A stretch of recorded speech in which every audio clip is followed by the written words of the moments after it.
நாம் சபையை பற்றி தான் தியானித்து வருகிறோம்.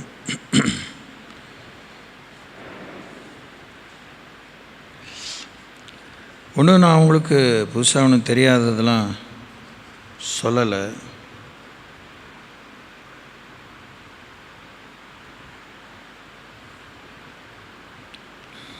காலங்காலமாக சொல்கிறது தான் உங்களுக்கு சொல்கிறேங்கிறதும் எனக்கு தெரியுது.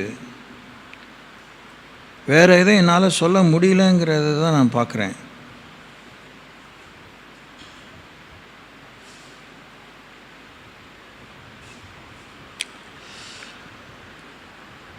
இந்த வாய்க்கு கைக்கும் கிறிஸ்தவ சமுதாயத்தில் வெளிப்பாடுன்னு ஒரு வார்த்தை சொல்லிக்கும்.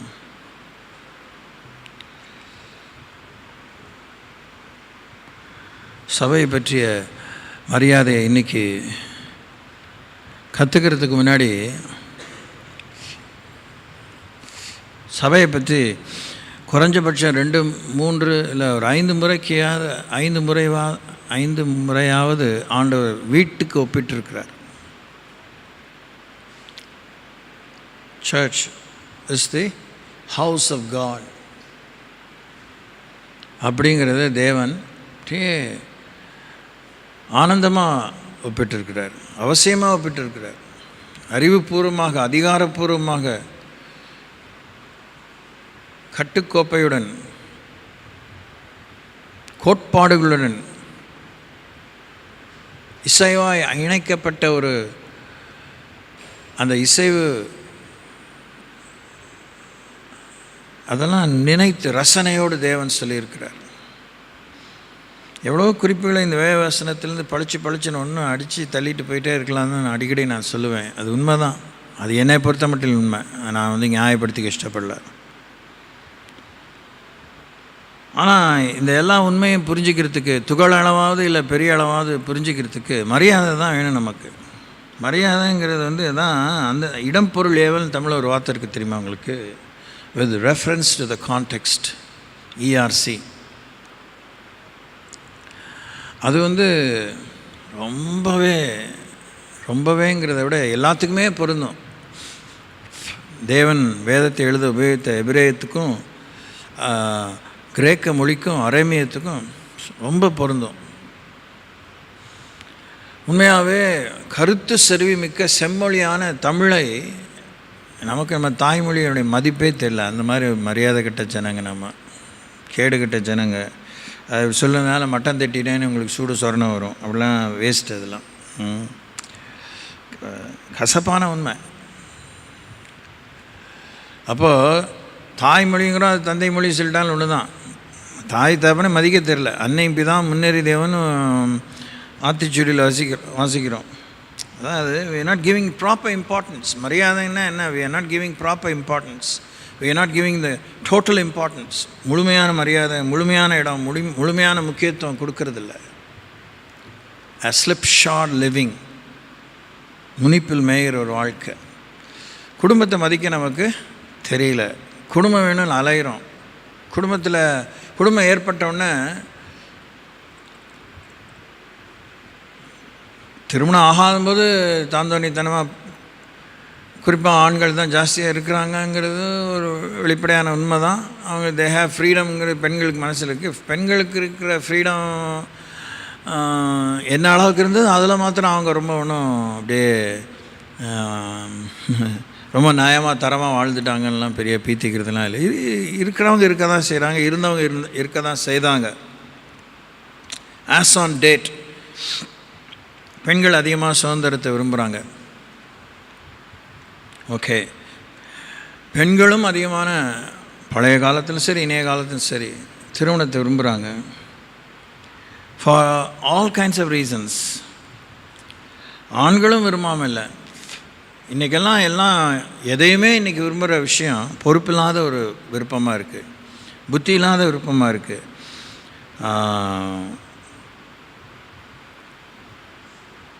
அர்ப்பணம் இல்லாத, சமர்ப்பணம் இல்லாத, கனம், அதுக்குரியதான பணி, அதில் ஒரு வேலை இருக்குது, அதில் ஒரு இணைப்பு இருக்குது, அதில் ஒரு உறவு இருக்குது, அதில் ஒரு தொடர்பு இருக்குது, அதில் ஒரு தொடர்கதை, அது தொடரக்கூடிய பயணம், தொடரக்கூடிய வேலை, அதில் ஒரு வருவாய்னா not only in terms of cash, பணம் மாத்திரம் சம்பாத்தியம் இல்லை, அந்த உறவினால் அந்த நமக்கு அநேக லாபம் கிடைக்குது, வளர்ச்சி உண்டு. அதெல்லாம் யாரும் யோசிக்கிறது இல்லை. மாடு சொல்லப்போனால் கோவம் தான், ஒரு ஆடு மாடு மாதிரி தான் இருக்கும். ஆடு மாடுகளை கூட தேவலம் போல இருக்கு, ஆடு மாடுகளை விட கேவலமாக இருக்கிறவங்க மனுக்குலம். ஈவன் சோகால் எழுச்சி அடைந்த கிறிஸ்தவ சமுதாயம் தரிசனமற்று வாழ்கிறாங்க. இப்போ இன்னொரு சந்தடி சாக்கில் தான், ஏன்னா வேறு நேரம் எனக்கு ஞாபகம் வராது. இப்போது இந்த திருமணம், இந்த குடும்பம் அப்படிங்கும்போது, அது நம்ம நாட்டில் ப்ராப்ளி ஈவன் வெஸ்டர்ன் நேஷன்ஸில் ரேஸ், ரத்தம், இனம், அது மாதிரி ரொம்ப வெளிப்படையாக தெரிகிற மாதிரி ப்ரொனவுன்ஸ்டாக அவங்க செய்யாட்டினாலும் ஜாதி, அந்த ரத்தம் வந்து அப்படியே சந்ததி சூப்பராக உண்டாக்கிருமாக்கும், அப்படியே அதே ஞானம் வந்துருமாக்கும், அதே குணம் வந்துருமாக்கும்லாம். ஓகே, வந்துச்சா, அதான் பாயிண்ட். அதே ஜாதியில் கல்யாணம் பண்ணோம், அதே இனத்தில் கல்யாணம் பண்ணோம், ஒர்க்கிங் கிளாஸ், அதே சிந்தை நம்ம பிள்ளைகளுக்கு வந்திருக்கா, பேரம்பேத்திகளுக்கு வந்திருக்கா, அதே தரிசனத்தோடு புருஷனும் பொண்டாட்டியும், ஏதோ மத நம்பிக்கை இருக்கட்டும், அது ரொம்ப ஜென்ரலாக தான், உங்களுக்கு பொது அறிவில் தான் இதெல்லாம் உங்களுக்கு சொல்லிகிட்ருக்கேன். புருஷன் பொண்டாட்டி அது மாதிரி ஒரு அவங்க நம்புகிற கடவுள் நம்பிக்கையோடு, இல்லை தங்களே நம்புகிறாங்க, தங்கள் திறமையை நம்பினா கூட அந்த மாதிரி ஒரு இலக்கோடு குடும்ப உறவு கொண்டு எதிர்பார்த்து பிள்ளைகளை வளர்க்குறாங்களா? 800 கோடி மக்களில் கடலில் பெருங்காயம் கரைச்ச மாதிரி தான். 8 லட்சம் உலகத்தில் அப்படி இருப்பாங்களா? யோசித்து பாருங்கள். Lot of crowd. சபையை பற்றி தான் யோசிக்கிறோம். கிறிஸ்து தான் நம்முடைய ஆரம்ப வித்து. ஹீ இஸ் அவர் அல்டிமேட் சீட். அவர் தான் மூளைக்கு தலைக்கல். மாம்சத்தினாலும் இரத்தத்தினாலும் புருஷ சித்தத்தினாலும் நாம் பெறாமல் தேவனுடைய ஆவினாலே பிறந்தவங்க. A supernatural endowment, a supernatural initiation. இயற்கைக்கு அப்பாற்பட்டதான ஒரு செயல், துவக்கம், ஆரம்பமே அற்புதம், ஆரம்பமே இயற்கைக்கு அப்பாற்பட்ட ஒரு காரியம். அதை பற்றி 1 யோவானில் வாசிக்கிறோம். அவ்வளோ பிரமாதமாக யோவான் எடுத்து சொல்கிறாரு. யோவான் எழுதின சுவிசேஷத்திலே இயேசு வித்து, இயேசு வார்த்தை, இயேசு வெளிச்சம், இயேசுனுடைய அந்த absolute ultimate revelations of Jesus. மனுஷகுமாரன் அந்த இயேசு யார்? அவர் தேவன், அவர் தேவனுடைய குமாரன், அவர் மீட்பர், அவர் சகோதரர், அவர் நண்பர், அவர் மேய்ப்பர், மணவாளன், அவர் மகா பிரதான ஆசாரியர் சொல்கிறார். அதெல்லாம்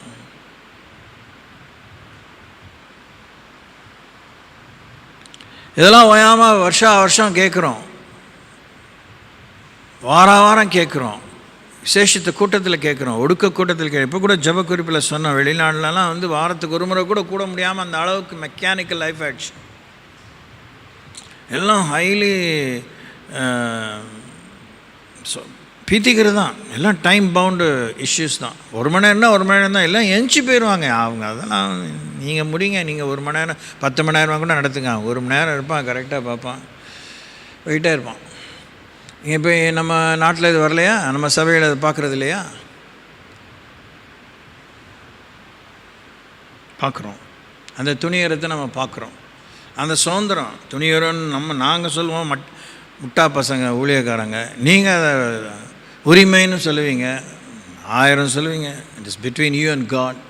கவனிங்க கவனிங்க கவனிங்க கவனிங்க கவனிங்க. கோபம் தான் எனக்கு வருது. யாருக்குள்ளேயாவது வெளிப்பாடு வரணும், யாருக்குள்ளேயாவது சூடு சொரண வரணும், யாருக்குள்ளேயாவது எழுப்புதல் வெடித்து கிளம்பணும். நீங்கள் மரியாதை நிமித்தம் வந்திருக்கலாம், கோடி கும்பிடு, காலில் தொட்டு கும்பிட்றேன், வந்து என்ன பிரயோஜனம்? நீங்கள் ஆஜராகணும், அட்டண்டன்ஸ் கொடுக்கணுங்கிறது என்னுடைய இஷ்யூ இல்லை. What have you learned? யூதன் என்றும் இல்லை, கிரேக்கன் என்று, யான் என்றும் இல்லை, பெண் என்றுமே, யார் மூலமாக தேவனுடைய எழுப்புதல் வெடித்து கிளம்பலாம்? இங்கே அறிவு பெருக்கிக்கிறதுக்கு நான் இந்த கூட்டத்தை நடத்தலை. ரட்சிக்கப்பட்டதுலேருந்து ஊழியத்துக்கு வந்ததுலேருந்து நான் தேடினது, நானே பேசி கேட்குறது தான் இங்கே வந்திருக்கேன். நானே தியானித்தது, நானே படித்தது தெரிஞ்சாலும் திரும்பி நானே கேட்கணும். எனக்கு சூடு சொரணம் வரணும்னு தான் கேட்குறேன்.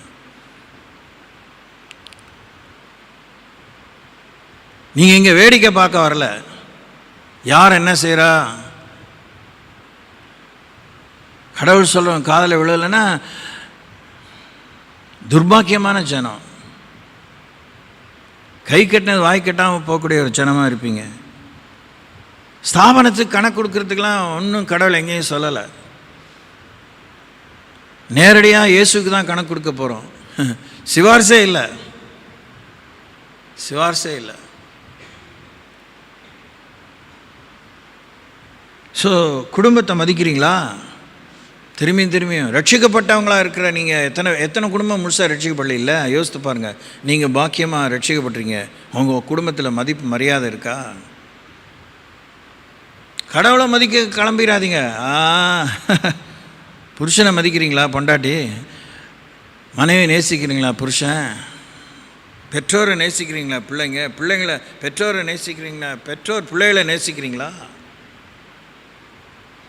எல்லா ரகமான வீழ்ச்சிக்கும் தாழ்ச்சிக்கும் உயர்வுக்கும் வெற்றிக்கும் தோல்விக்கும் ஆண்டவர் முன்மாதிரியாக வேதத்தில் எழுதலையா கதாபாத்திரங்களை?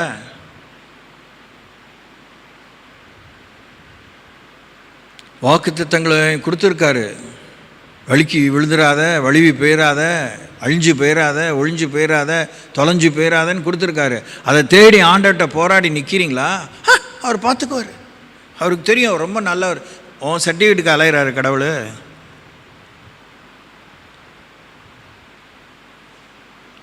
தொலைஞ்சு போன வாழ்க்கை, ஒடுங்கி போன வாழ்க்கை இருக்கிற நம்ம தான் உடச்சிட்டோம். முறுக்கு சுடும்போதே என்ன பூந்தி போடுற மாதிரி உதிரியாக போடுவாங்க. அது பேர் முறுக்கு சுடுறது பேரா? அது மாதிரி தான் இருக்கு நம்ம புத்தியும் நடத்தையும். போட்டு உடச்சிடுறது இல்லை, அப்படி தான் இருக்கும். அதுனா முறுக்குனா உடைய தானே செய்யும். ஐயோ, பெரிய கண்டுபிடிப்பு. உங்களுக்கு மாலை தான் போடணும்.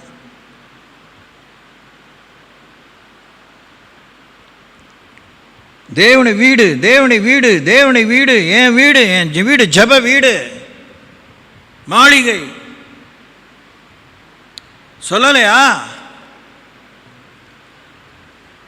ஏன் ஒரு வீட்டை வீடுங்கிறாங்க, லாட்ஜுங்கிறாங்க, சத்திரத்தை சத்திரங்கிறாங்க? வித்தியாசத்தினால தான். ஹாஸ்டல், விடுதி தான். விடுதி வீடாகாது.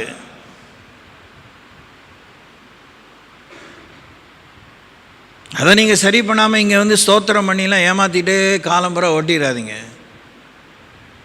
காலம் சமீபம். தேவனை நியாய தீர்ப்பு, தேவனை நியாய தீர்ப்புன்னு சொல்கிறத விட அது கேட்டாலே நமக்கு பிற்போக்கான பேச்சுன்னு விசாரிப்பார். கண்டிப்பாக விசாரணை இருக்குல்ல, விசாரணை இருக்குது. ஒரு வீடு கட்டடம் தான், கட்டடம்னு வேறு சொல்லியிருக்காரு. இந்த கட்டடம் இல்லைன்னா தன்னுடைய வீட்டை சபையை ஆண்டவர் கட்டடத்துக்கு சொல்கிறார், மாளிகைக்கு சொல்கிறாரு. அப்போது இந்த கட்டடத்தில் விரிசல் வரக்கூடாது, இதில் படம் வரக்கூடாது, இதில் சொறி வரக்கூடாது, இதில் கிருஷ்ணா வரக்கூடாது. ஆண்டவர் சொல்கிறார்.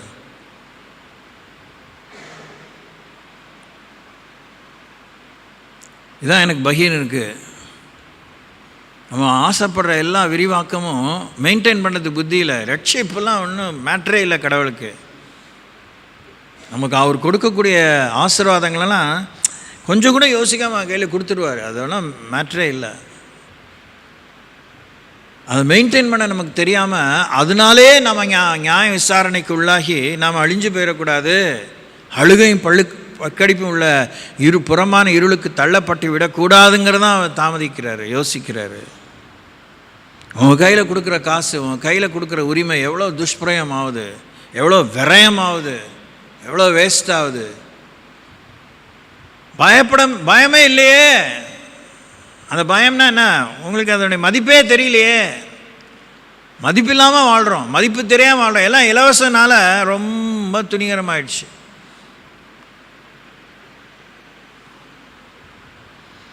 மற்ற மதத்தினர் அவங்களுடைய பாவ மன்னிப்புக்கு அவங்க நம்புகிற நம்பிக்கையான விமோச்சனத்துக்கு மோட்ச பரகதிக்கு முயற்சி பண்ணுறாங்க. கையை காலை சுட்டுக்கிறாங்க, தீயை மிதிக்கிறாங்க, அழகு குத்திக்கிறாங்க, மொட்டையை அடிச்சுக்கிறாங்க, முடியை வளர்த்துக்கிறாங்க. இதெல்லாம் செஞ்சாதான் அல்லாஹ் ஏற்றுக்குவார், அந்தந்த சாமி ஏற்றுக்கும். தவம் இருக்கணும், யோகாசனங்கள் செய்து சரீர ஒடுக்கத்தை செய்து பாவ அந்த உணர்விலிருந்து அந்த அலைக்கழிப்பிலேருந்து விடுதலை பண்ணணும். எல்லாத்தையும் விடுதலை ஆக்கணும்னா நம்மளை மாதிரி ஒரு அஜாடித்தனமான ஜனங்களை சமுதாயத்தை உலகத்தில் பார்க்கவே முடியாது. எல்லா சுதந்திரத்தையும் விடுதலையும் துஷ்பிரயோகம் பண்ணுறதில் நம்பர் 1.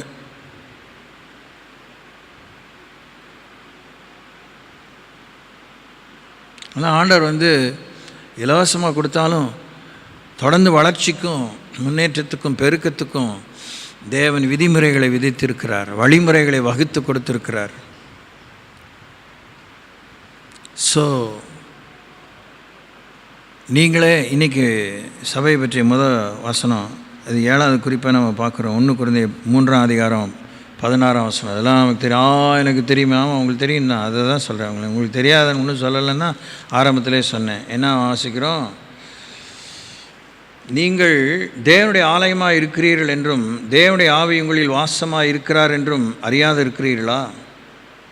ஒருவன் தேவனுடைய ஆலயத்தை கெடுத்தால் தேவன் அவனை கெடுப்பார், அவனை தேவன் கெடுப்பார். தேவனுடைய ஆலயம் பரிசுத்தமாக இருக்கிறது, நீங்களே அந்த ஆலயம். We are the temple of God. நாமே அந்த ஆலயம், தேவன் இருக்கிற இடம், தேவனுடைய வாசஸ்தலம். நம்ம தேவனை விருந்தாளியை தான் வச்சுருக்கோம். அது ரொம்பவே மறுக்க முடியாத உண்மை.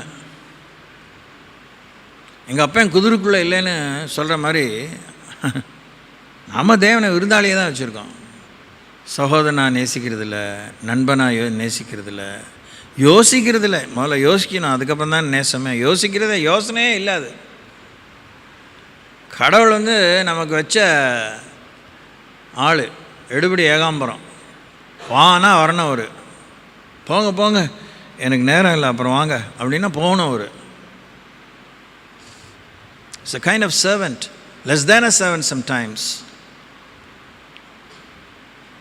அவர் என்ன வீட்டில் வாசம் பண்ணக்கூடிய உடன் பிறப்பா?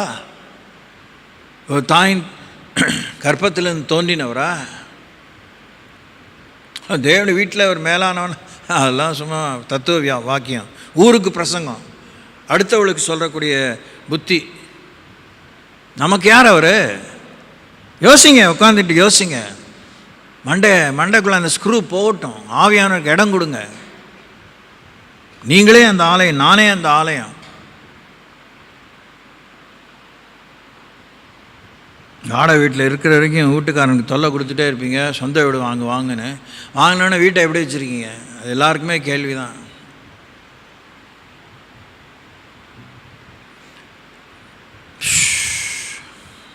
Keep thinking.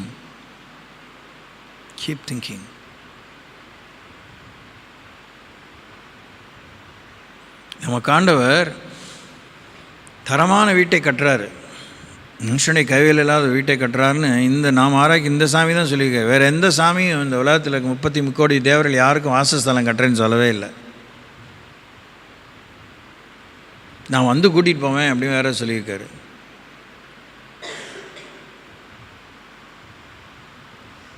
இந்த வீட்டை எப்படி காத்துக்கிறீங்க? இந்த ஆவியான்மா சரீரத்தை எப்படி காத்துக்கிறீங்க? நானும் பிரசங்கிக்கிறேன், நானும் தான். நாமே அந்த ஆலயம். கோயிலுக்கு போனால் என்ன நினைக்கிறாங்க? கடவுள் தான் இருக்கார், அது கடவுளுடைய இடம், அங்கே அதுவும் இந்த கர்ப்ப கிரகத்தில் அவர் மாத்திரம் தான் இருக்கார், அவர் மாத்திரம் தான் இருக்க முடியும்னு நம்ம விட்டு வந்த மார்க்கத்தில் நம்பிக்கை இருந்தோமே. அப்போ நமக்குள்ள அந்த இன்னர் பர்சனில், அந்த ஆவியின் ஸ்தானத்தில் யார் இருக்கா? Who resides? Who rules and reigns? Who fills that place?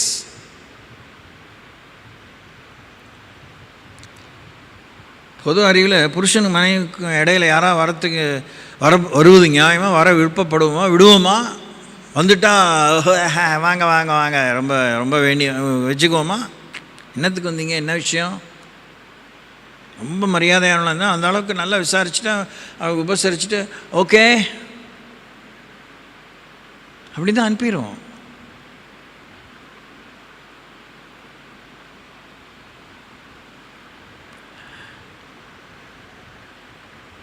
ஆனால் நம்ம இணைத்ததும் நம்முடைய இணைப்பின் பாலமாகவும் நம்முடைய அந்த முப்புரி நூலான அது 3ஆம் நூலோ அது முதல் நூலோ மைய நூலோ அது கடை நூலோ அவர் தான் அந்த நூல். முப்புரி நூல் சீக்கிரம் ஆறாதுன்னு ஆண்டவர் சொல்லியிருக்காரு. What kind of place he has in our lifes. ஒரு கோயில்னால் என்ன பண்ணுவாங்க, சுத்தமாக வச்சுக்குவாங்க, ஒன்று கழுவுவாங்க அப்பப்போ, ஏன்னா பக்த கொடிகளை வந்து மதிச்சுட்டு போவாங்க, தூசி வரும், so many dirt would have been collected.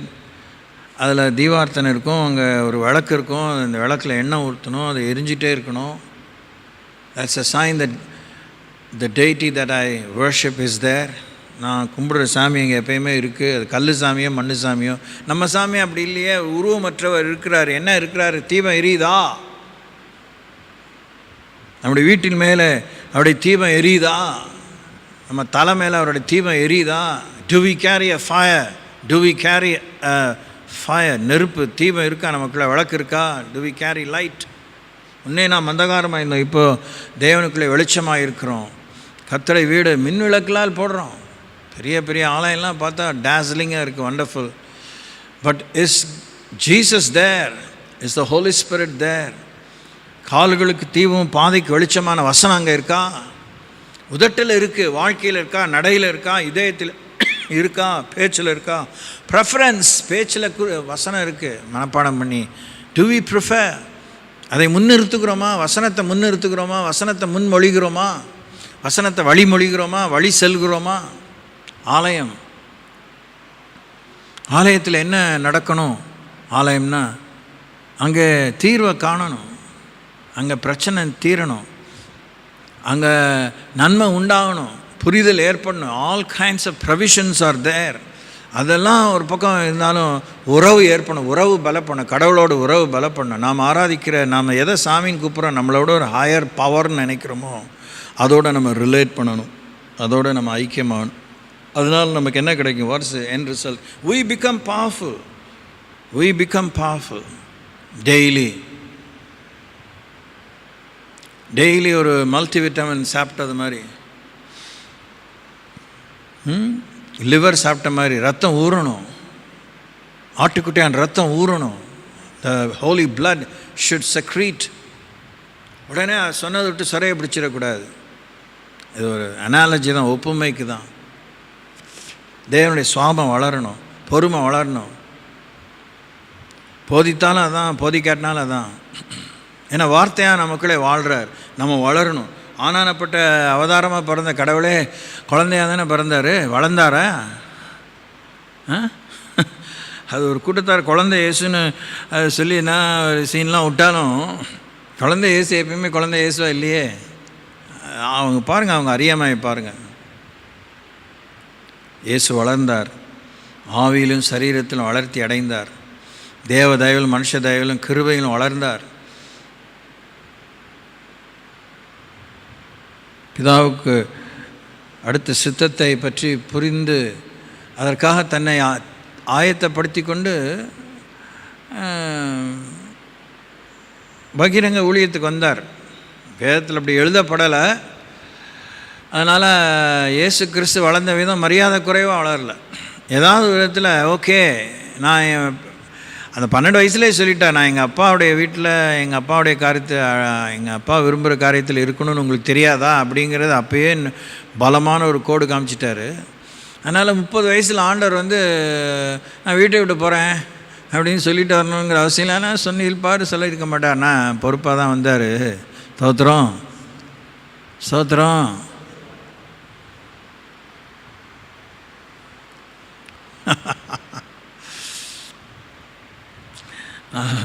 வேதத்தை இப்படிலாம் உட்காந்து தியானிக்கும் போது நானே சிரிச்சுக்குவேன். ஒருவேளை இயேசு கிறிஸ்து இந்த ஃபார்முலா சொல்லிட்டு வந்தாருன்னா அவங்க அம்மா எழுதிருப்பாங்க, போகாதரா நீ ஒருத்தன் தாண்டா, எனக்கு உன்னை தாண்டா மலையாக நம்பியிருக்கேன். அதுக்கெல்லாம் ஆண்டவர் இடம் கொடுக்கவே இல்லை. இயேசுவை நீங்கள் பின்பற்றி வரும்போது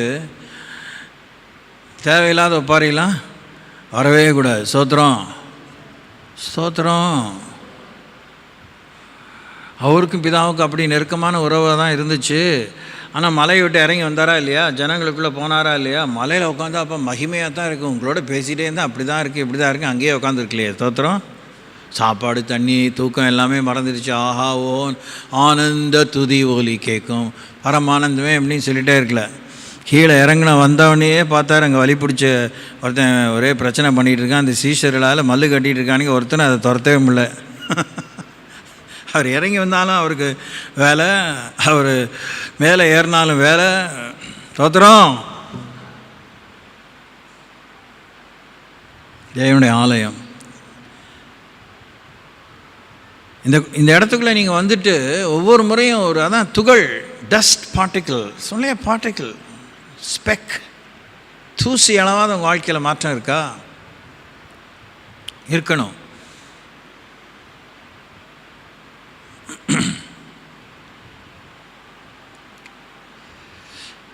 இன்னொன்று, இந்த சபைக்கு தான் போதகன்னு காலங்காலமாக சொல்கிறேன், உங்களுக்கு தான் சொல்லுவேன். ஊருக்கு சொல்கிறேன்னா இல்லையோ, அது எனக்கு அவசியம் இல்லை.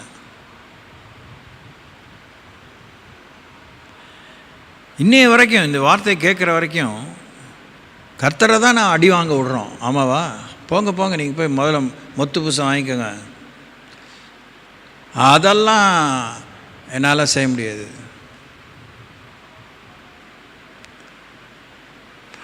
மாற்றம்லாம் எனக்கா நீங்கள் யுத்தம் பண்ணுங்கள், எனக்கா நீ யாவையும் செய்து முடிப்பீர். நம்ம பேச்சு, நம்ம ஆட்டிடியூட்லாம் பாருங்கள். கொஞ்சம் பேர் தான். நீங்கள் தான் மற்றவங்களுக்கு புத்தி சொல்லணும். உங்கள் வாழ்க்கையின் மூலமாக நீங்கள் போதும் பண்ண கிளம்பிடாதுங்க.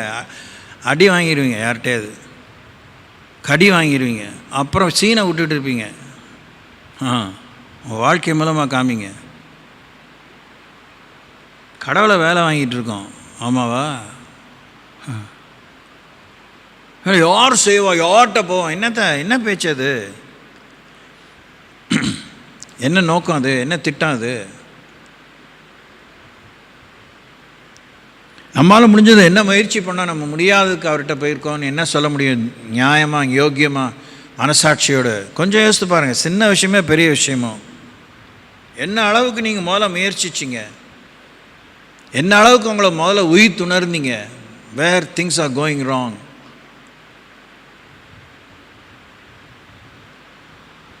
புருஷனும் மனைவிமா 2 பேர் நாமத்தினாலே கூடினாலே போதும், அங்கே நான் மத்தியில் இருக்கிறேன்னு சொல்லியிருக்காரு. பூமியில் ஒரு காரியத்துக்கு 20 ஒருமனப்பட்டிருந்தால் பரலோகத்தில் இருக்கிற தேவன் அதை கேட்டு அப்படியே செய்வேன்னு சொல்லியிருக்கு. என்றைக்கு உங்களுக்கும் புருஷனுக்கு ஒருமனம் வந்திருக்கு வாழ்க்கையில்? எதுக்கு நீங்கள் கல்யாணம் பண்ணிட்டீங்க? எதுக்கு நீங்கள் ரட்சிக்கப்பட்டீங்க? எதுக்கு ஆவியின் அபிஷேகத்தை பெற்றீங்க? எதுக்கு இயேசு நாமத்தை வீணில் வழங்கிட்டே இருக்கீங்க?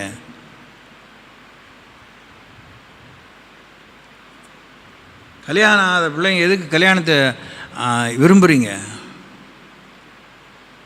பொம்பளை பிள்ளைகளோ ஆம்பளை பிள்ளைகளோ? புரியுதா உங்களுக்கு? அவர் எப்படி சொல்கிறார்? சபைன்னா என்னவா? ஆலயம். ஊரெல்லாம் சுற்றிட்டு கடைசியில் எங்கே வரானுங்க? ரவுடி பயல்களும் துரோகிகளும்.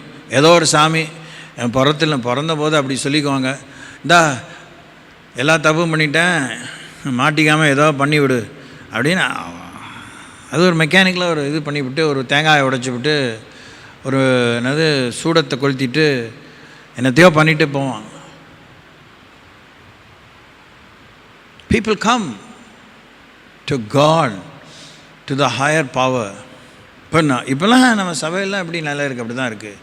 எல்லா அட்டகாசம் பண்ணிவிட்டு, கர்த்தாவே நீரே பார்க்க மன்னியும். மன்னிக்கிறாரு கடவுள். என்னை மன்னிக்க மாட்டேன்னு சொல்லலை. வந்து பாவத்தை ஒத்துக்கிட்டு என்னை மன்னிச்சிருங்க, தப்பு பண்ணிட்டேன்னு சொன்னால் ஆண்டவர் மன்னிக்க தான் ஆயத்தமாக இருக்கிறாரு. ஆனால் விளைவை, அவசியமான விஷயங்களுக்கு விளைவை சந்திக்க தான் வேணும்.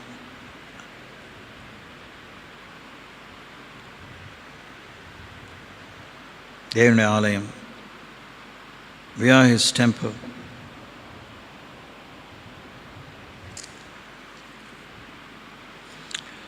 ரெண்டு கொரிந்தியர் 6:16. The book of 2 Corinthians chapter 6 verse 16. அங்கே அந்த ஆலயம் தான்ங்கிறது வாசிக்கிறோம். தேவனுடைய ஆலயத்துக்கும் விக்கிரகங்களுக்கும் சம்பந்தம் எது? தேவனுடைய ஆலயம் தான் முன்னாடி சொல்லிட்டாரு, நீங்களே அந்த ஆலயம்னு. ஆனால் இந்த ஆலயம் எப்படியா? விக்கிரகம் அங்கே இருக்கக்கூடாது, விக்கிரகமற்ற ஆலயம். Praise the Lord, praise the Lord. இப்போ உங்கள் பாருங்கள், உங்கள் வாழ்க்கையில் என்னெல்லாம் இருக்குது விக்கிரகம். நீங்கள் தான் அந்த ஆலயம். உங்கள் வீட்டில் என்ன விக்கிரகம் இருக்குது, உங்கள் இருதயத்தில் என்ன விக்கிரகம் இருக்குது பார்த்து தானே ஆகணும். பிடிக்கலங்கிறதுனால அவள் வேத பண்டிதர்கள் சொல்கிறாங்களா, ராகேல் செத்ததுக்கு கக்கத்தில் அவங்க அப்பாவுடைய அவங்க வச்சுருந்த குலதெய்வத்தை அடக்கிட்டு ஸ்ரீகளை வழிபாடு ஏமாற்றிட்டு வந்தது. செத்தாளா கடைசியில்? அதனால்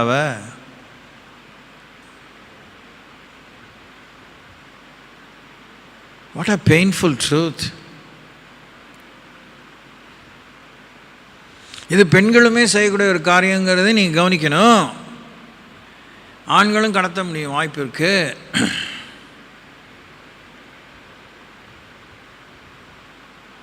தேவனுடைய ஆலயத்துக்கும் விக்கிரகங்களுக்கு சம்பந்தம் ஏது? நான் அவர்களுக்குள்ளே வாசம் பண்ணி அவர்களுக்குள்ளே உலாவி அவர்கள் தேவனாயிருப்பேன், அவர்கள் என் ஜனமாயிருப்பார்கள் என்று தேவன் சொன்னபடி நீங்கள் ஜீவனுள்ள தேவனுடைய ஆலயமாக இருக்கிறீர்களே. தேவனுடைய ஆலயத்தில் என்ன இருக்கக்கூடாது? முன்னாடி சொல்கிறார், அவிசுவாசம் இருக்கக்கூடாது. ஆமேன். தேவனுடைய ஆலயத்தில் அநீதி இருக்கக்கூடாது, இருள் இருக்கக்கூடாது, பேலியாள் இருக்கக்கூடாது. பேலியாள்னா ரிபலியன், பெயால், பாகால், பேயால்.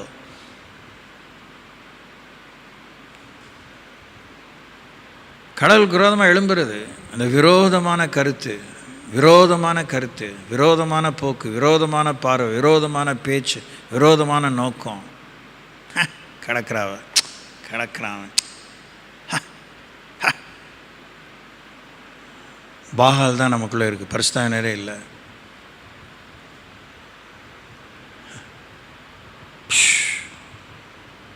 கிறிஸ்துவுக்கும் பேலியாளுக்கும் சேவைது. அவிசுவாசியருடனே விசுவாசிக்கு பங்கேது. அவன் சொட்ட கொலை பண்ணிவிட்டு கோயிலுக்கு வந்தாலும், கோயில்னு வந்துட்டான் அங்கே நம்பணும் கடவுள் ஏதாவது செய்யணும்னு. அங்கே ஒன்றாலாம் ஒன்றும் முடியாது அப்படின்னா அவனும் சரியில்லை, அவன் கும்பிட்ற சாமியும் சரியில்லை. சோத்திரம். கோயிலுக்கு வந்துட்ட உடனே மலைகளை பெயர்க்கத்தக்க விசுவாசம் இருக்கணும்னு அவசியம் இல்லை. எப்பா என்னால் முடியல, உம்மால தான் வரணும். சரண்டர். விசுவாசம் எங்கே ஆரம்பிக்குது? என்னாலலாம் முடியும், கொஞ்சம் பத்தலை பணம், கொஞ்சம் சௌக்கியம் பத்தலை, கொஞ்சம் திறமை பத்தலை, பத்தாவதுக்கு ஏதாவது கொடு அப்படின்னு வரதில்லை. தோத்திரம். உதவி வேற, விசுவாசம் வேற. Praise the Lord. Asking for help is different from asking for faith. விசுவாச சாமி விவரிக்கும் போதே நம்பப்படுகளின் உறுதி காணப்படாத நிச்சயம்தான் சொல்கிறார். சபையை பற்றி தான் பேசுகிறோம். நாம் தான் அந்த ஜீவனில் தேவனுடைய ஆலயம். இந்த கட்டடம் எப்படி ரெஸ்பாண்ட் பண்ணும்? மேக்ஸிமம் அக்குஸ்டிக் எஃபெக்ட்ஸ் வேணால் காமிக்கும், இல்லை மைனஸ் ப்ளஸ் காமிக்கும், அவ்வளோதான். எக்கோ ஆகாமல் இருக்கும். எந்த விதத்திலும் இந்த ஜட சம்பந்தமான கட்டடம் ஒன்றும் செய்யாது. நாம் ஜீவனில் தேவனுடைய மாளிகை, ஜீவனில் கற்களாலே கட்டப்பட்டவங்க.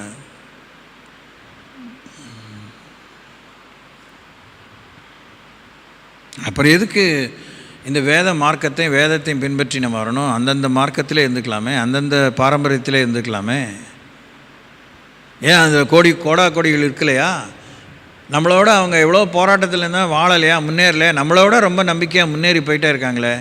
நமக்கு தான் 90க்கும் சவலை பிள்ளைங்க மாதிரி நொட்டை சொல்லு, சலிப்பு, ஒப்பாரி, சீனு, மாய்மாலம், வேஷம், திருட்டுத்தனம், நன்றி இல்லை, திருப்தியே இல்லை.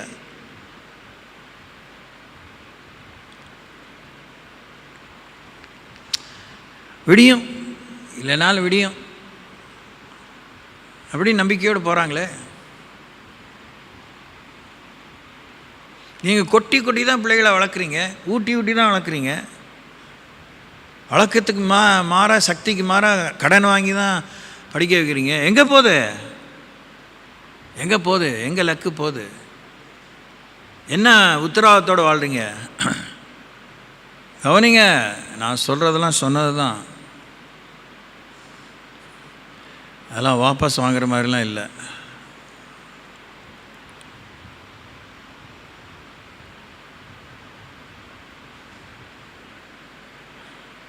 அதே கல்லையும் மண்ணையும் நம்ம சொல்கிற அதே பேய் பிசாசை கும்புறவங்க அம்மா அப்பா கஷ்டத்தை புரிஞ்சிட்டு பிள்ளைங்க படிக்கலை, சாதிக்கலை, டிஎஸ்பி ஆகலை, ஐஏஎஸ் கலெக்டர் ஆகலை, மருத்துவர் ஆகலை. அது எந்த சாமி? உங்கள் சாமிகிட்ட வந்துச்சு.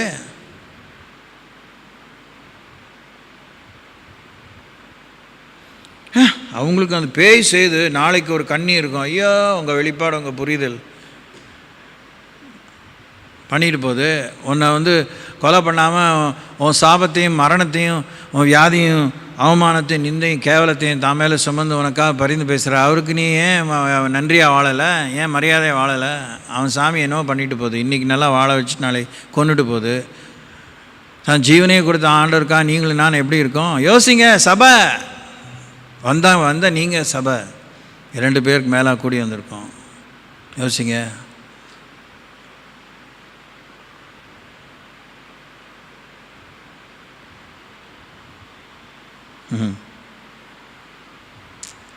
எல்லாம் நம்ம மெக்கானிக்கலாக ஃபார்மாலிட்டி தான். கூரைக்கொட்டால் இருந்தபோது அந்த நெருக்கத்தில் ஆரம்பிக்கப்படுற எல்லா சபையும் அப்போ அது ஒரு தனி மகிமை தான், தனி ஜோர் தான். அதெல்லாம் வளர்ந்தோடனே எப்படி ஆகிடுறோம்? கீழே உட்காந்து இடிச்சுக்கிட்டு தொடங்கி உரசிக்கிட்டு இருந்த இப்போ சேர் போட்டவுடனே எப்படி இருக்குது புத்தி?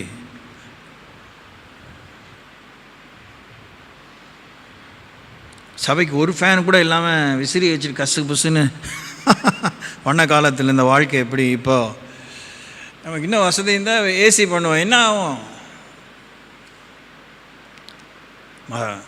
வளர கடவுளை மறக்கிறோம். அதையும் தயவு செஞ்சு நம்ம வெக்கம் வரத்துக்கு, சூடு சொரணம் வரத்துக்கு மற்றவங்களுக்கு முதல்ல போய் புத்தி சொல்லணும்னா நீங்கள் உருப்படுங்க. உங்களுக்குள்ளே மகிமை வெளிப்பட்டோம். உங்களுக்குள்ளே சிலுவையின் மூலமாக சுயம் சாகட்டும். அவன் வளர கோயிலே கட்டி விடுறானா? கோயிலே கதின்னு இருக்கானா? பார்க்கலையா உலகத்தில்? இந்த ஏரியாவில் நீங்கள் பார்க்கலையா? வீட்டுக்குள்ளே ஒரு கோயில் கட்டிக்கிறானா?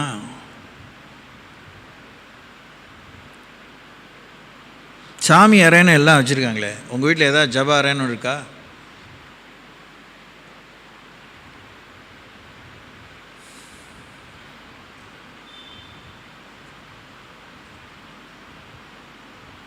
நீங்கள் ஜப அறை கட்டி ஜபம் பண்ணாமல் போகிறதுக்கு ஜப அறை கட்டாமல் இருக்குது நல்லதுங்கிறது ஒரு பக்கம் இருந்தாலும் தாட் இல்லையே.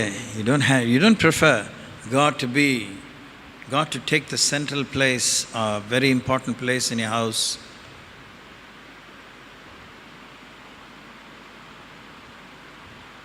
சரி, இன்னும் ஒரே ஒரு வார்த்தையை வாசித்து முடிப்போம். ஒன்று தான் பார்த்தோம், டெம்பிள் ஆஃப் காட். இன்னொன்று பில்டிங். 1 கொரிந்தியர் 3:9 வாசித்து நிறைவு செய்வோம். The book of 1 Corinthians chapter 3 verse 9.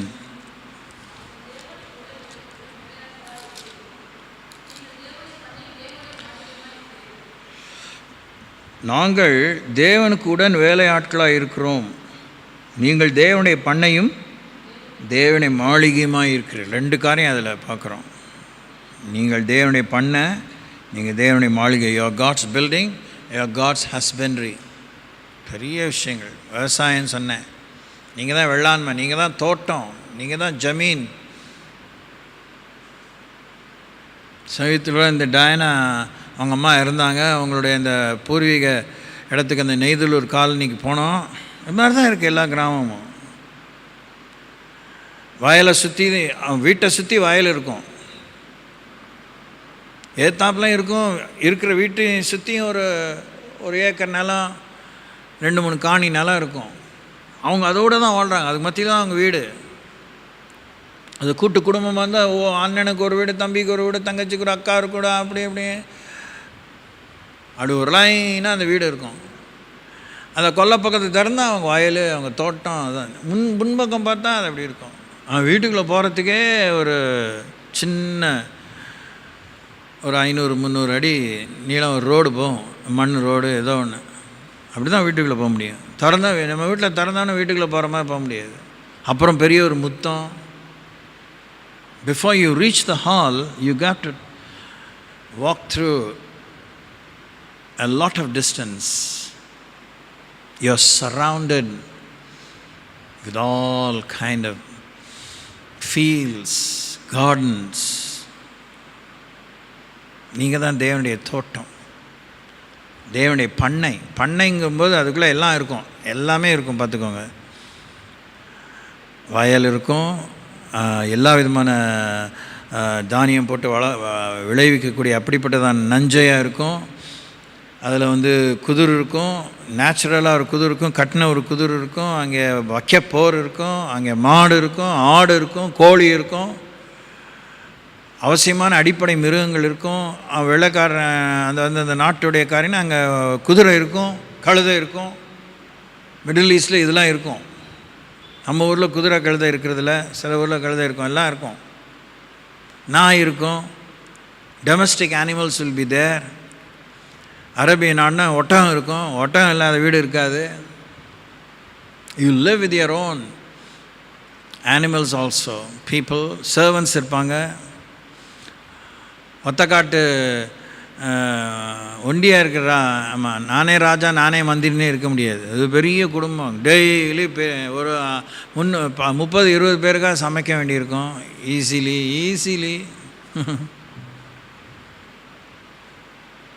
அங்கே ஒரு சின்ன அந்த மெயின்டைன் பண்ண வேண்டியதான அங்கே கிணறு இருக்கும், பம்ப் செட் இருக்கும், அது நவீனமயமாக்கப்பட்ட வசதிகள் இருக்கும், ஹார்வெஸ்ட் மெஷின் இருக்கும். ஆத்திர அவசரத்துக்கு அடுத்த வீட்டில் போய் கேட்குறதுக்குன்னு ஒன்றும் இருக்காது. அங்கேயே செக்கு இருக்கும், எண்ணெய்க்கு எல்லாம் இருக்கும். அங்கே கனிதரு மரங்கள் இருக்கும், தென்னை மரம் இருக்கும், பனை மரம் இருக்கும், முக்கியமான மரங்கள் இருக்கும், கொல்லை இருக்கும், கீரை கொல்லை இருக்கும், எல்லாம். யூ ஹாவ் எவ்ரி திங் யார்.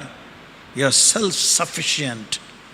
தேவனுடைய பண்ணை, சபை, தேவனுடைய வீடு, தேவனுடைய கட்டடம், மாளிகை என்ன, யூ காட் மெனி ரூம்ஸ்.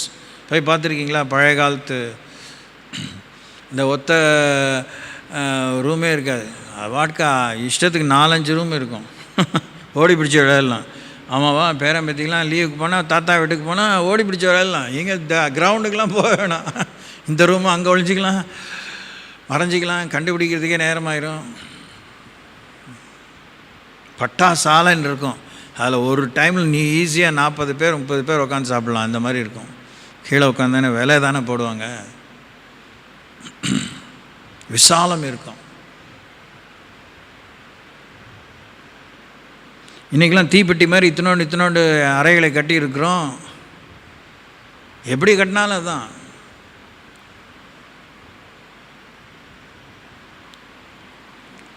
அன்றைக்கி அறையை கட்டிட்டு யாரும் ஓட்டிகிட்டு இருக்கல. எல்லா அறையிலும் அதான் ஒரு ஆள் இருப்பாங்க, ஏதாவது ஒரு வேலை இருக்கும். ஜனங்க வந்துட்டு போயிட்டே இருப்பாங்க.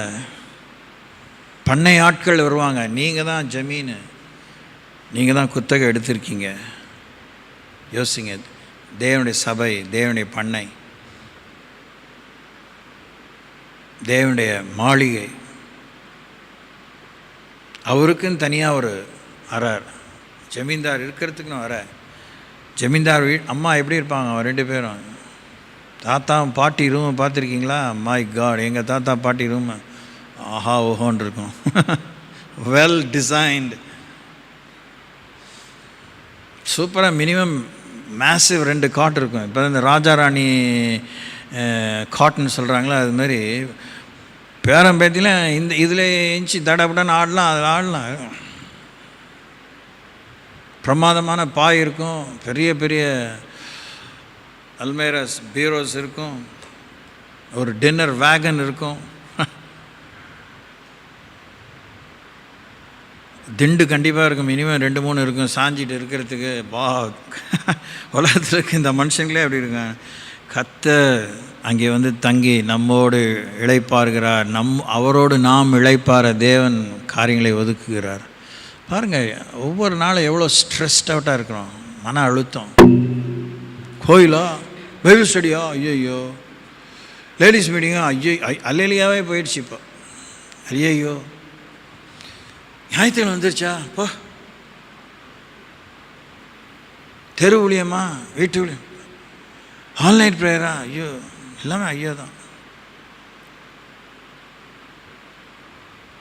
எனக்கா நீங்கள் யோசித்துருக்கீங்களா? அம்மா வீட்டுக்கு போகணும், ஐயோ அம்மா வீட்டுக்கா அப்படின்னு சொல்லிங்க. ஹை அம்மா வீட்டுக்கு, ஹை அப்பா வீட்டுக்கு, தாத்தா வீட்டு, ஹை. ஆனால் அப்படி நினச்சி இருக்கிறோமா இன்றைக்கி? We come, yes we come. அதான் சொன்னேன், thank you, wonderful, God bless you. But is there any impact we carry? Oh, hallelujah. Thank you. 7 minutes poem. Praise you. We worship you, Lord.